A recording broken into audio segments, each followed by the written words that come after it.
Deuteronômio, lá no Pentateuco, capítulo 18,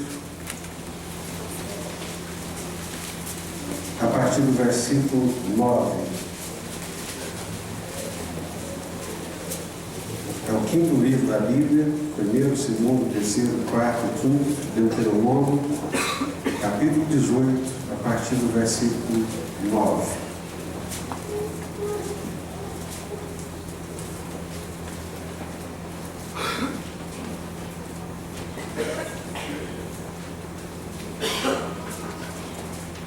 Todos encontraram? Deuteronômio, capítulo 18, a partir do versículo 9.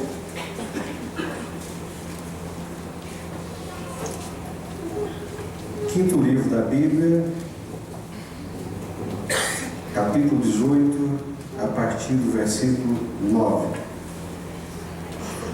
Quando entrares na terra que o Senhor teu Deus te der, não aprenderás a fazer conforme as abominações daqueles povos.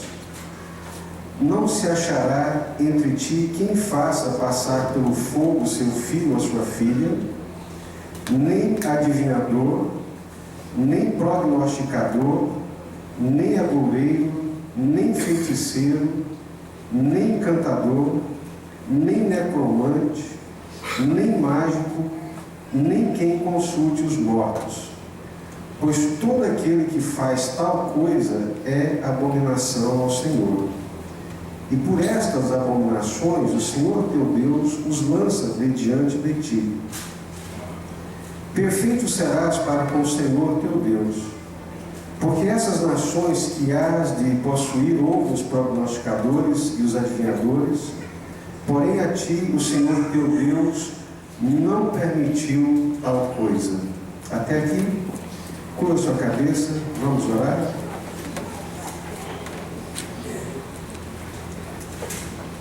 Senhor nosso Deus e eterno Pai, nós nos prostramos diante da Tua presença, reconhecemos que só o Senhor é Deus, não há outro além do Senhor.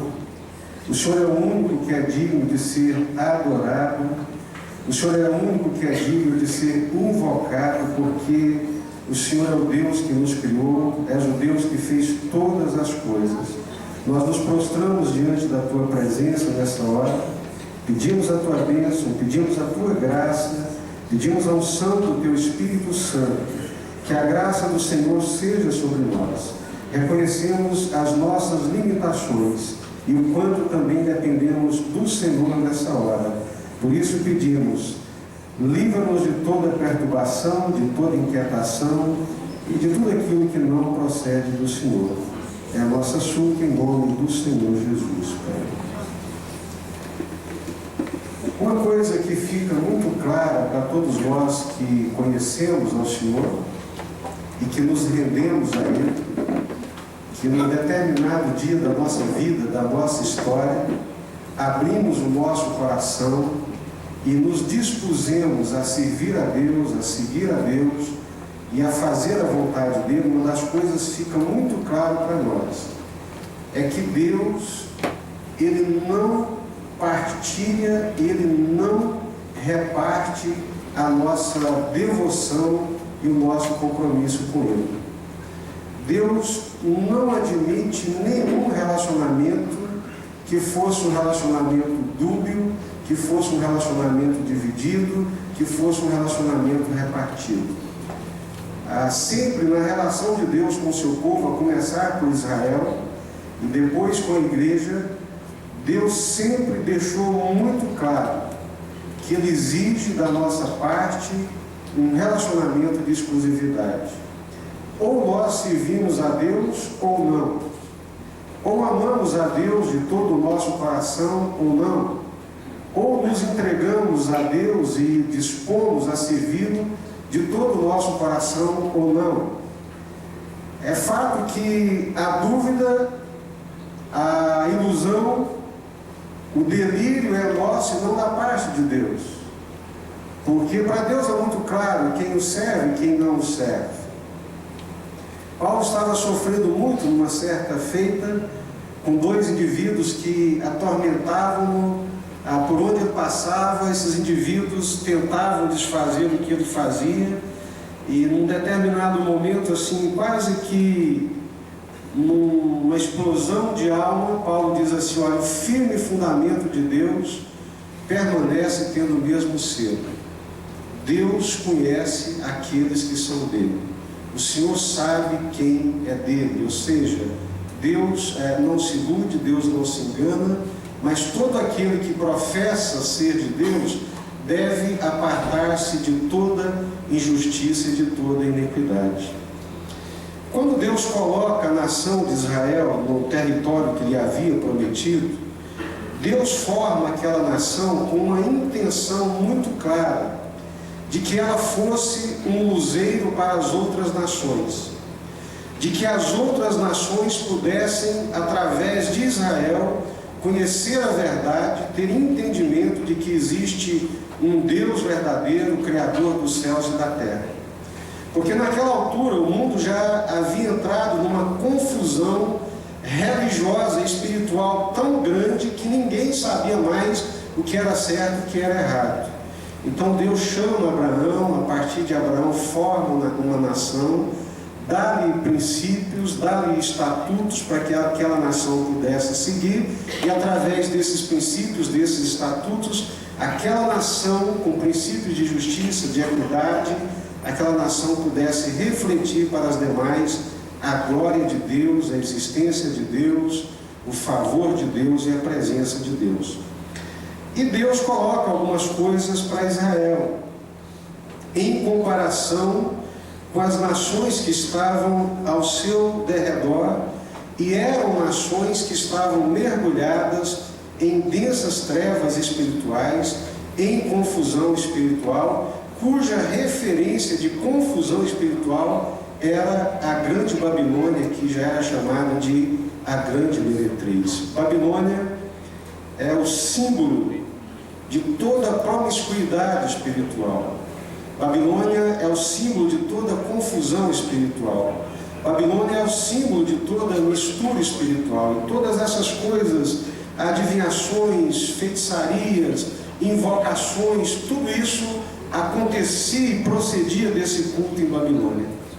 Então Deus diz para Israel: olha, com vocês vai ser diferente. Vocês serão uma nação santa, um sacerdócio real, um povo de propriedade exclusiva de Deus. Eu tratarei vocês como filhos e filhas, mas não se contaminem espiritualmente com a confusão espiritual das nações que vivem ao derredor de vocês. E começa dizendo: não se achará entre ti quem faça passar pelo fogo o seu filho ou a sua filha, nem adivinhador, nem prognosticador, nem agoureiro, nem feiticeiro, nem encantador, nem necromante, nem mágico, nem quem consulte os mortos, pois todo aquele que faz tal coisa é abominação ao Senhor. Onde é que está a abominação? E por que Deus proíbe essas coisas? Eu já compartilhei com vocês, há muitos anos atrás, eu ainda era um jovem, recém-convertido a Deus e à palavra de Deus, e Deus havia me tirado exatamente desse mundo, de idolatria, de confusão espiritual, de adivinhações, de tentativas de conhecer o futuro para dele poder tirar algum proveito. E agora, conhecendo Deus, conhecendo a palavra de Deus e entendendo qual era a vontade de Deus, um dia, juntamente com um colega, eu peguei uma carona para Goiânia. Nós íamos fazer uma prova lá em Goiânia e ele me convidou para ir com ele, e eu não sabia que nós iríamos com outra pessoa. E entramos juntos naquele carro. Esse microfone está dando uma zoada aqui atrás. Não sei se os teus irmãos estão me ouvindo bem. Aqui está dando um eco reverberante. Então eu peguei uma carona com aqueles colegas. Eu estava de carona. E quando você vai de carona, você já fica assim meio que intimidado. Você está no território do outro, no carro do outro e ainda de favor com o outro. E como eu era o carona do carona, porque eu estava indo com o meu amigo que já estava pegando carona com o outro, então mais desconfortável eu me sentia. E sentei lá atrás, no banco de trás, e fiquei bem em frente ali o retrovisor, e os dois lá na frente conversando, e eu ali atrás, observando a conversa. E aí de repente um perguntou para o outro: nós vamos fazer a prova, o que disseram, o que disse o teu signo, de qual signo que você é? Eu lá atrás falei assim: não vai dar certo, vai sobrar para mim. E fiquei ali concentrado. Aí, qual signo que é o seu? O meu é o signo tal, porque eu nasci no mês tal. E o seu, qual que é tal? E disse isso, e disse aquilo outro para essa semana, para esse mês.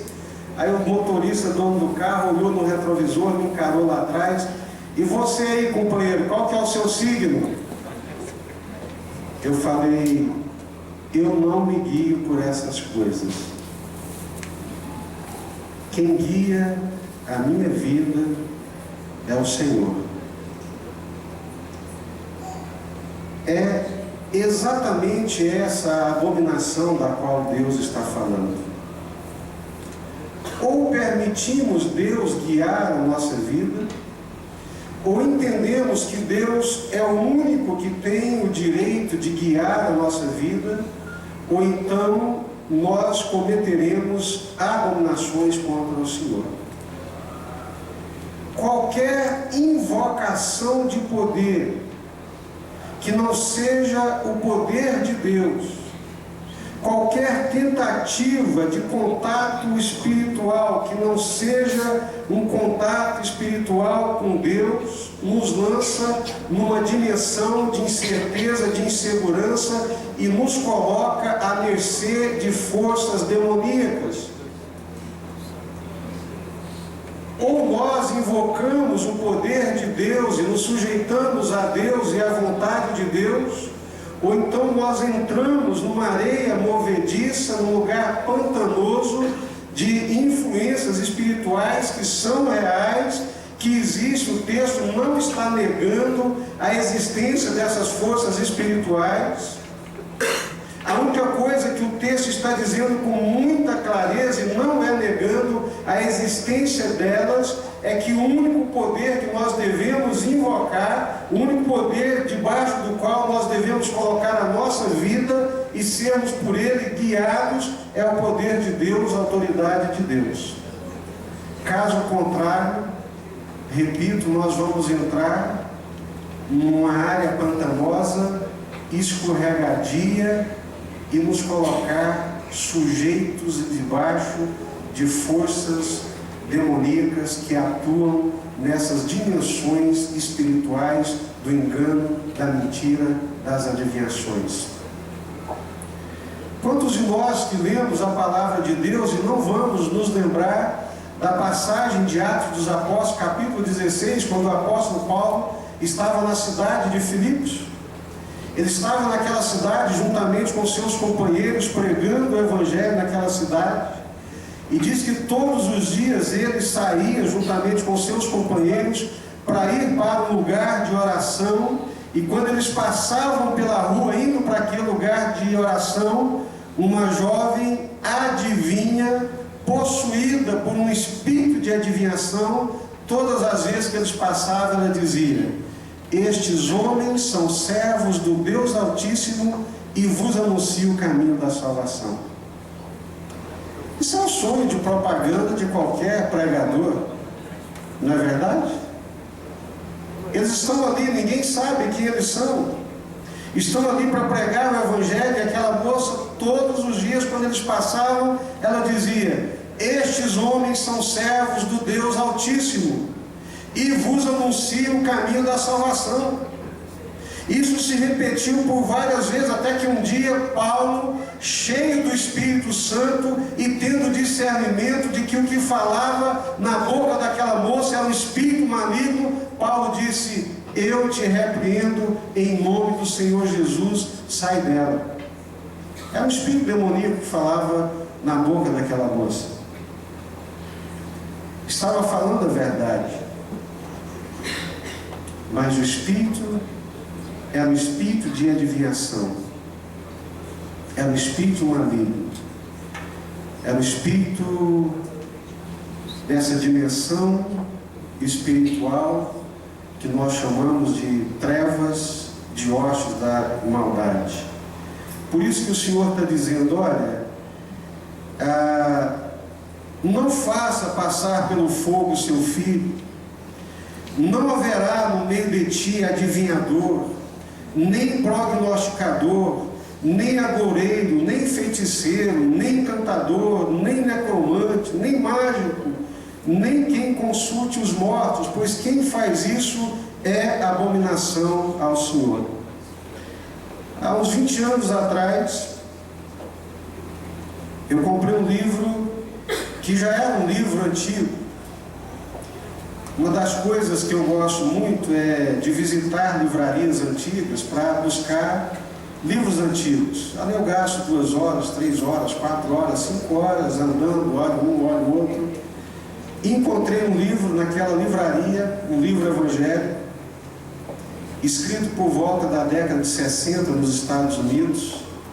E o título daquele livro era Reavivamento Satânico. Mark Buber, o Reavivamento Satânico. E eu então, curioso, comprei aquele livro, porque já conhecia o autor e sabia que ele tinha escrito outros textos nessa área sobre as hostes espirituais da maldade e das trevas. E o que é que ele estava chamando de reavivamento satânico?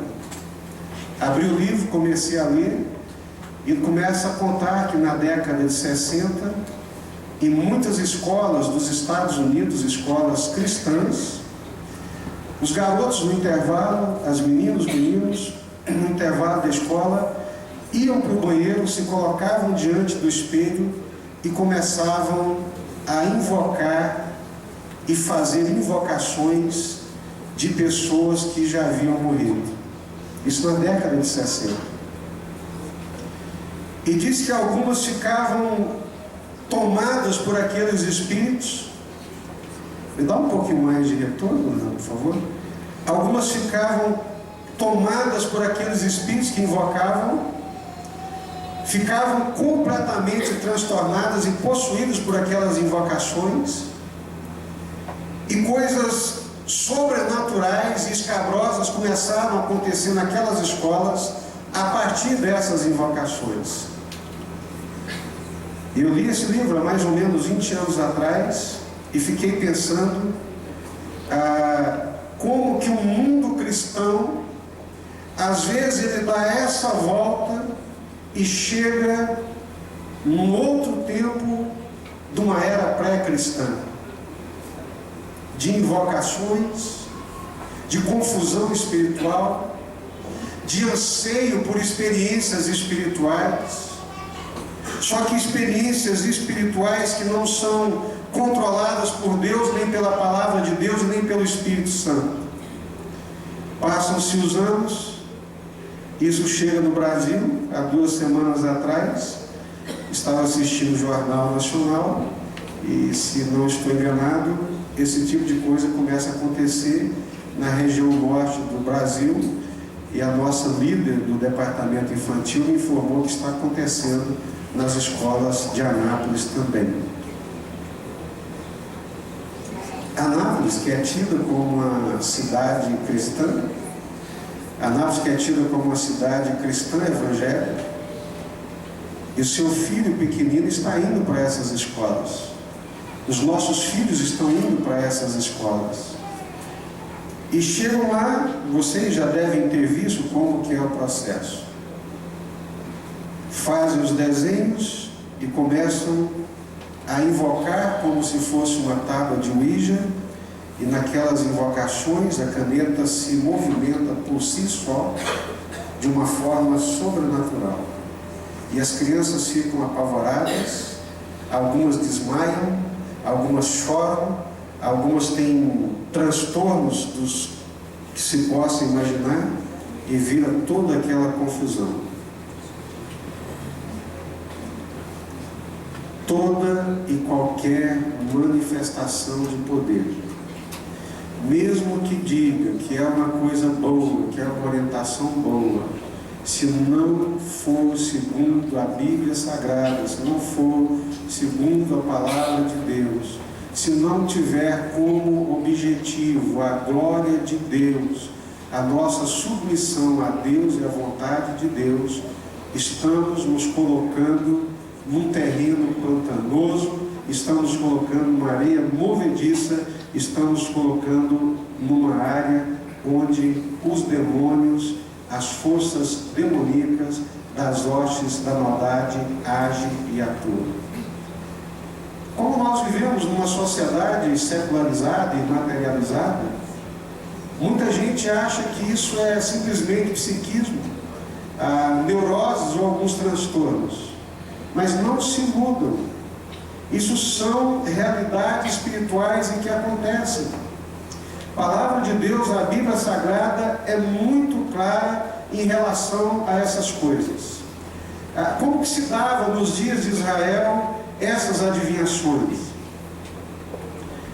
Quando os reis iam sair para a batalha, inseguros quanto ao futuro da batalha, sem saber o que lhes aguardava, sem ter o conhecimento de Deus, sem ter a dependência de Deus, então eles traziam os seus feiticeiros para fazer adivinhações, traziam os seus agoureiros, e não muito comum naquelas adivinhações, sacrificavam o animal, abriam o animal, tiravam o fígado para fora, abriam o fígado e a partir do fígado faziam as suas adivinhações.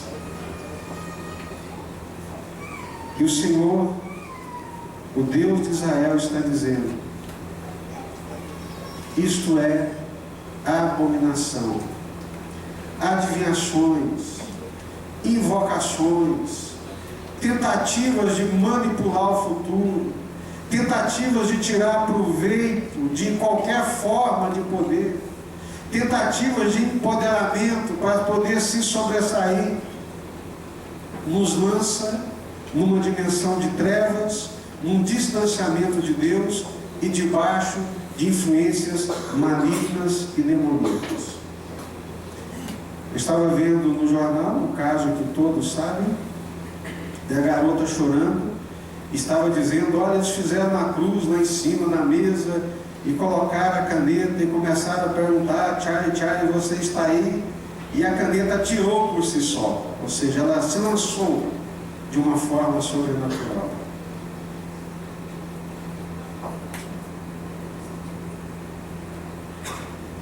O reavivamento satânico é quando nós nos aproximamos das manifestações demoníacas, ou trazemos essas manifestações para dentro de nossa casa, ou permitimos que elas invadam as nossas casas e muitas vezes não nos apercebemos do que está acontecendo.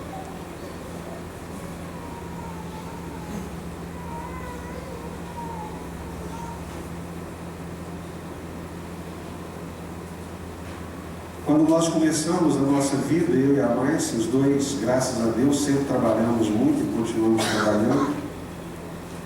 E para isso nós precisamos da ajuda de outras pessoas para poder nos ajudar cuidando dos nossos filhos. E numa determinada ocasião trouxemos umas pessoas para trabalhar em casa, duas moças, com boas referências, mas sabe-se lá o que as acompanhava. E a gente saía para trabalhar e começamos a perceber algumas coisas, alguns comportamentos estranhos nos nossos filhos. E elas faziam uns penteados na Débora que a gente estranhava aqueles penteados, estranhava aqueles comportamentos e meio que indiferentes, ocupados preocupados demais com a vida, confiantes demais, inocentes demais, talvez. E eu sei que um dia eu cheguei mais cedo em casa e a nossa casa, a gente já tinha aproveitado o declínio do terreno e a sala ficava no patamar e a gente descia para os quartos, entrando no corredor para entrar nos quartos. A hora que eu entrei no corredor, que eu abri a porta do quarto, onde essas moças ficavam, um vulto passou atrás de mim, passou na minha frente e correu por trás de mim. Parece coisa de cinema, mas não é, Deus o sabe. E passou assim, eu acompanhei, eu peguei do lado de cá. E eu vi que era uma figura com um vestido de chita, cabelo em pituquinhas assim para cima, com bastante rujo, passou assim rindo. Eu falei, meu Deus, que coisa mais maluca é essa? Eu dobrei os joelhos no chão e comecei a orar e clamar a Deus, essa casa do Senhor, essa família do Senhor, esse lar é do Senhor, os nossos filhos são do Senhor. E comecei a orar mesmo, e repreender aquela influência maligna e demoníaca. Meus queridos irmãos, creiam, porque é a mais pura expressão da verdade. Eu só escutei barulho de latas e bacias lá no quintal, sendo chutado para tudo quanto era banda. Aí encontrei com um irmão, um Cristo, que havia vivido muito tempo da sua vida nesse meio dessas invocações. Eu perguntei, irmão, olha, tal dia lá em casa eu vi esse vulto assim, assim, assado. Esse vulto que você viu é o fulano, é a ciclana de tal, não sei das quantas, que vive lá no meio dessas invocações. Eu falei, esse troço estava dentro de casa. E esse negócio está lá na escola onde os nossos filhos estão. E isso aparece na televisão. Outro dia fiquei assistindo um filme e depois fui deitar e não conseguia dormir, rolava de um lado para o outro, aquela coisa perturbada. Mas era exatamente um filme onde o teor dele eram essas manifestações, coisas sobrenaturais da hoste, da maldade, das trevas e do império das trevas. Quantas músicas que nós não entendemos a língua e são invocações demoníacas. Quantos filmes que nós vemos e não nos apercebemos e são invocações demoníacas. Quantas coisas que nós buscamos, ouvimos e participamos sem nos aperceber que são invocações demoníacas.